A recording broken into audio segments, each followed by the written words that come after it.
The Food and Drug Administration internally released this 28-page report in 2013. Despite a recent citizens' petition to make it public, the FDA says it's not ready to show you what it's found in a commonly prescribed antibiotic.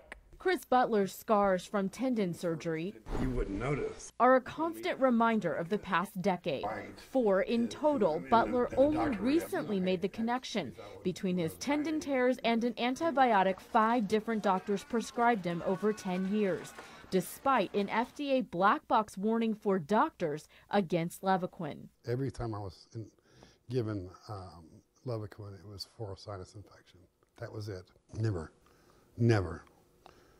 They never, ever put it together. Levaquin is just one brand name of an antibiotic in the category that we call fluoroquinolones, or you'll hear it referred to as quinolones. It's a good antibiotic for infections in many different organ systems and many parts of the body. So they're very widely used over the last 20 years. The FDA issued a black box warning in 2008, alerting users it could cause tendinitis or tendon tears.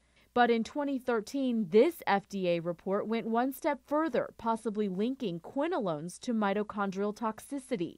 Mitochondria are the little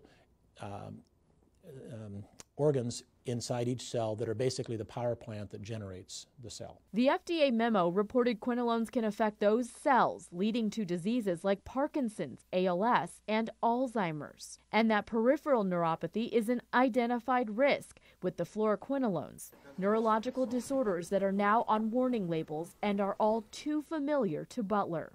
Even to this day, I will still have shooting pains into my hands and feet. My feet will go numb, my hands will go numb. A citizens' petition filed last year asked the FDA to warn users of the possibility that such diseases like ALS, Parkinson's, or Alzheimer's can come from using quinolones. It also asked the Senate Health Committee to launch a congressional investigation. I trusted my doctors to do what's best for me. And when I realized that I couldn't trust them to warn me about the drug, that it was my responsibility. For Butler, he wishes he had done the research first before taking a powerful antibiotic that can treat diseases as serious as anthrax and the plague. It's being used, for things like sinus infections. For women, UTIs, urinary tract infections. Is this drug appropriate for those situations? A question he hopes you'll ask before taking a prescription from your doctor. The FDA told me it isn't ready to respond to the citizens' petition, which would make the newest found risks known to all users. And we reached out to Kansas Senator Pat Roberts, who sits on the U.S. Senate Health Committee, about whether lawmakers would look into launching an investigation. He has not returned our phone calls or emails. Bonnie Lee, KCTV 5 News.